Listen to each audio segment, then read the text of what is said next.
한글 문학을 통한 우리 한글 문화 혁신 운동의 기치를 들자, 이것이 오늘의 제가 말씀드릴 주제입니다.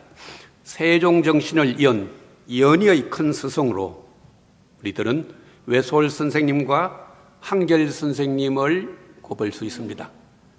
그동안은 외솔 선생 중심으로 조선학회, 한글학회의 활동, 그것이 주 활동이었다면 이제는 한결 선생님도 또 다른 측면에서 한글 문화운동과 우리 의학사를 연구한 그 정신을 이어보자 하는 말씀을 드리겠습니다.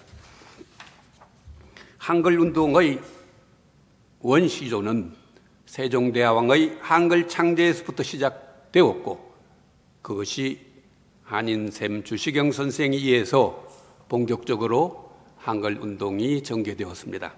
그 대표적인 운동을 우리는 두 축으로 지금 더 확장하자, 이런 말씀을 드리기 위해서는 한결 선생님이 우리에게 어떤 영향을 끼쳤느냐 하는 것이 중요하리라고 생각됩니다. 저는 연세대학에서 대학 4학년 때 한결 선생님의 국어학사 강의를 들었습니다. 그리고 그것이 선생님께서 이 세상에서 한 마지막 강좌였습니다. 저는 다행스럽게도 선생님께서 세상을 떠나기 꼭 일주일 전에 선생님 댁에서 서로 한글 운동, 한글 문학 또는 국문학 연구의 중요성을 면대면으로 얘기를 한 마지막 제자입니다. 거기에 비교해서 이대로 선생님께서는 직접 강의를 듣지는 않았지만은 한글 문화운동으로서의 중요한 뜻을 한결 선생님으로부터 물려받았습니다. 한글 운동의 중요함을 강조한 이대로 선생님의 뜻을 보고 한결 선생님께서는 엽서에 그 간곡한 뜻을 잘 이어가도록 격려를 해준 그런 인연이 있습니다. 그렇게 본다면, 한결 선생님을 중심으로 본다면 연세대학에서의 마지막 제자가 저고 밖에서 한글운동의 첫 제자가 이대로 선생이 되는 것입니다. 그래서 오늘은 두 분, 학자로서의 저와 한글운동으로서의 한말글 운동의 기치를 지금 잘 들고 계신 이 두 사람이 한결 선생님의 정신을 잇는 학술과 운동으로 다시 합치는 것, 이것이 한결 선생님의 정신을 다시 살리는 길이라고 생각됩니다. 외솔 선생님께서는 한글가를 지으시면서 문학 쪽에서는 아주 중요한 한 분을 쳐냈습니다. 그것은 한글간에서 문학의 대표, 고전 문학의 대표는 서포 김만중 선생님이시다. 그 이유는 우리 말은, 문학은 우리 말로서, 우리 글로서 쓰지 않는다면 이것은 앵무새가 사람 소리를 흉내내는 것과 같다. 이런 앵무새론을 펼치면서 한국 문학은 우리의 문자로, 우리의 언어에 의해서 표기해야 된다 하는 말씀을 해 주셨습니다. 바로 그런 정신을 저는 구운몽 속에서 펼칠 수 있다고 생각됩니다. 저는 외솔 선생님의 맞제자이신 박창예 선생님의 제자로서 한글갈 우리말본을 본격적으로 연구하면서 문학 쪽에서, 한글갈 쪽에서 연구를 해왔습니다. 외솔 선생님께서 그렇게 강조하신 우리 말과 우리 글로 표현된 문학, 특히 김만중 선생님께서는 송강정철의 삼위인곡은 그야말로 우리 문학, 우리 말 글로 된 대표적인 문학일 뿐만 아니라 그런 정신을 살린 충신의 작품이요 진정한 한국의 문학의 진수다. 그래서 좌해진문장은 바로 삼인곡, 송민곡이라고 극찬을 했습니다. 이런 정신을 이은 서포 김만중께서는 새로운 차원의 삼인곡, 송민곡을 만들 작정을 하셨습니다. 그리고 한쪽으로는 세종대왕께서 만든 훈민정음, 그것을 토대로 해서 훈민정음과 금강경을 합했어요. 훈민정음의 원리와 금강경의 석가세존의 원리를 이야기 속으로 엮은 세계적으로 유례가 없는 아주 창의적인 소설을 창작을 했습니다. 바로 그렇게 창작된 구운몽은 한쪽으로는 당대의 숙종을, 혼미에 빠진 숙종을 깨우치는 얘기이고, 또 하나는 사색당파로 내후외환에 휘둘리는 나라와 백성을 위하여 어떻게 하면 우리가 그런 슬픈 비극의 주인공이 되지 않느냐 하는 얘기를 소설을 통해서 했어요. 세종대왕께서는 한글을 만들어 훈민정음이라고 했다면 그 정신을 물려받은 서포 김만중 선생은 소설을 써서 임금님을 깨우치고 신하를 깨우치고 백성이 새롭게 태어나는 그런 얘기를 소설 속에 썼어요. 그래서 그동안은 이 소설을 통속소설로 이해를 했어요.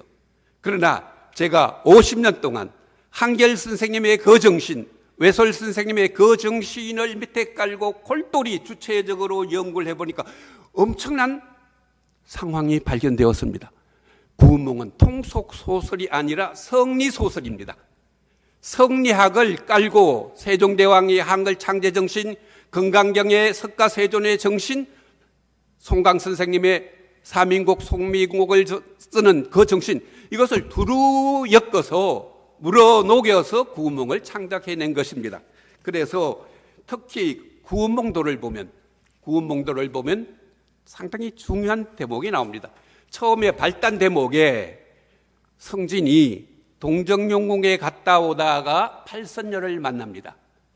석교 앞에서 팔선녀가 앉아 있으니까 그것을 수작을 걸어서 길을 비켜달라고 그랬어요. 그랬더니 팔선녀가 돌다리 위에 앉아있는 팔선녀는 얘기에 의하면 남자 여우, 남자는 왼쪽으로 가고 여자는 오른쪽으로 가는 것이라고 얘기를 했어요. 그런데 문제는 김만중 선생이 그 대목을 설정한 이유는 얘기에도 있고 소학에도 있는 그 대목이 거꾸로 됐어요. 남자는 오른쪽으로 가고 여자는 왼쪽으로 간다는 것이 얘기와 소학에 있는 내용입니다. 그런데 팔선녀는 그걸 거꾸로 얘기했어요. 음양을 바꿨어요. 그런데 성진도 그걸 몰랐어요. 그래서 성진과 팔선녀는 성전의 서성인 육관대사로부터 그 거짓말, 음양을 바꾼 것을 계기로 해서 그 벌을 받고 지상으로 윤회를 오는 얘기가 구운몽의 본격적인 이야기입니다. 이렇게 생각한다면 구운몽은 애초부터 서포 김만중 선생께서 숙종대왕이 혼미해져서 장희빈에게 빠져서 국정이 혼란스러울 때 임금님 그러면 되지 않는다. 그래서 그런 대제학으로서 병조판서 출신, 예조판서 출신으로서 정인지 집현전 학자가 훈민정음의 해례문을 쓴 그 정인지가 위치가 어디입니까? 예조판서. 또 대작이지 않습니까?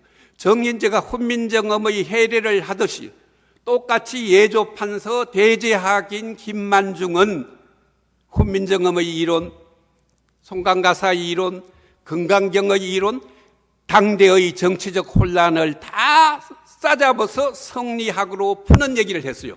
이런 대단한 주제를 가진 구운몽인데 그동안은 어떻게 가르치고 있습니까?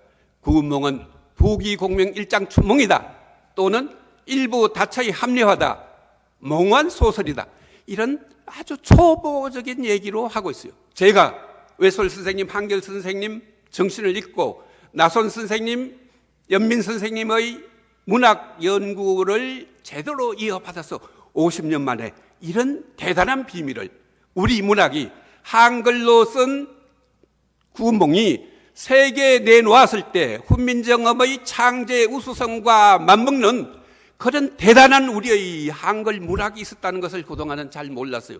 이것을 이제는 제가 연구를 해서 국민들에게 바치니까 한글 문화운동의 새로운 축으로서 펼쳐나가는 것이 좋겠다 하는 것이 제 오늘 발표의 핵심입니다. 그러면 이것이 단순한 한 개인 학자의 얘기인가 아닌가 하는 것은 그동안 제가 연구한 춘향전의 비밀, 구운몽의 비밀, 통일동전의 비밀이라는 것이 보증을 해줍니다. 그래도 가장 믿을만한 학교가 국립서울대학이고 그 국립서울대학에서 이 세 권을 다 출판을 해 주셨습니다. 서울대학에서 출판한 것, 그것도 서울대학 교수가 아닌 연세대학 교수가 엄격한 심사를 통해서 검증을 받았다면 이것은 국가에서 공인하는 학설이 될 것입니다. 그 후에 그걸로서 끝나지 않고 제가 더 고뇌하면서 세종대왕께서 한글을 창제하던 그 고뇌의 정신으로 저는 구운몽을 연구를 해봤습니다. 그래서 구운몽을 창작하면서 서포 선생님께서 유배를 가 계셨던 남해의 노도에 직접 제가 들어갔습니다. 들어가서 1년 동안 어려운 환경 속에서 연구를 하면서 세종대왕의 훈민정음 창제 정신, 서포 선생님의 구운몽의 창제 정신을 나도 물려받아서 어려운 조건에서 옆에서 인정해주지 않고 협력해주지 않더라도 끝내 훈민정음을 창조하셨고 구운몽을 창작한 그 두 문학 창조의 선구적 역할을 나도 한번 문학 연구를 해보겠다 해서 완성한 것이 구운몽의 비밀입니다. 노도에서 서포 선생님께서 사시남정기를 창작하던 그 섬 노도 공간에 가서 저도 1년 동안 주민등록을 옮기고 거기에서 연구한 결과 구운몽의 비밀을 완성했던 것입니다. 그런데 이제는 더 다행스러운 것은 훈민정음 해례가 훈민정음이 있고 정인지가 해례를 한 그 원리를 서포 선생님이 꼼꼼하게 분석한 것 같아요. 그래서 서포 선생님은 세종의 훈민정음 창제 원리를 그대로 소설의 원리로 갔는데 예를 든다면 모음 8자, 천지인 3제 그것을 소설에서는 어떻게 배치를 했느냐. 등장인물 중에 선생님 3명을 등장을 시켰어요.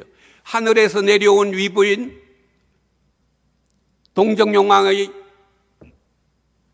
인물 동정용왕, 그리고 인도에서 온 육관대사. 그래서 하늘에서 온 분, 지상, 바다, 호수의 신, 그리고 인도에서 온 인간, 이래서 천지인 3제를 배정을 했어요. 그리고 위부인의 신녀 8명, 육관대사의 제자 1명을 연결시켜서 훈민정음에서 아야, 오요, 우유, 어이 이 원리를 아야, 어요, 오요, 우유 이 원리를 그대로 인물 속에 집어넣었어요. 그래서 8인물을 만든 것입니다. 그래서 8괴에다가 음양의 천지인을 배합해서 아야, 어요를 배합해내듯이 소설을 그렇게 배합한 거예요. 그래서 선생님과 제자가 바로 아와 이, 아와 이렇게 배합을 해나가는 원리로 해서 똑같이 세종대왕이 글자를 만드는 똑같은 생각을 깔고 소설을 품어나갔어요. 그러나 이때까지 모든 연구자들과 독자들은 그것은 평범한 8명이야. 그러나 그것이 아니었어요. 그래서 훈민정음 못지않게 훈민정음을 가지고 표기 수단을 쓴 한자가 아닌 우리의 훈민정음, 우리의 한글로 쓴 그 소설이 훈민정음과 같은 수준의 세계적인 소설이 됐어요. 게일 선생님이 100년 전에 번역을 해서 박수를 쳤지만 이런 생각까지는 못한 것입니다. 그런데 이제는 100년 전에 구운몽이 게일 선생에 의해서 구미에 출판이 되었듯이 그 진정한 의미는 이런 것이다. 또 하나의 훈민정음 창제와 같은 한글 소설이 창제된 것이 한국의 역사이다. 이런 것을 생각해야 될 것입니다. 그래서 저는 오늘 한결 김용경 선생님을 중심으로 해서 한글 운동에 큰 점을 내려주신 이대록 선생과 문학 연구로 통해서 큰 점을 내려주신 저가 함께 운동의 권위자로서 학술의 권위자로서 손을 잡고 한글학회와 세종대왕 기념학회와 외솔레와 같은 한글 연구의 중심 문화단체와 어울려서 국민들에게 세계인들에게 한글의 우수성과 한글 문학의 우수성을 세계에 드러내는 그런 운동을 하자는 제안을 하게 된 겁니다. 이것이 제가 생각하는 훈민정음 새로운 운동의 시작이고 오늘 저 얘기를 여러분들께서 한번 곰곰이 들어보시고 이런 운동에 우리가 동참을 해야 되겠다. 아니면 지금까지 하던 한글 운동으로만 가겠다 하는 중요한 결심을 해 주시기를 바랍니다. 감사합니다.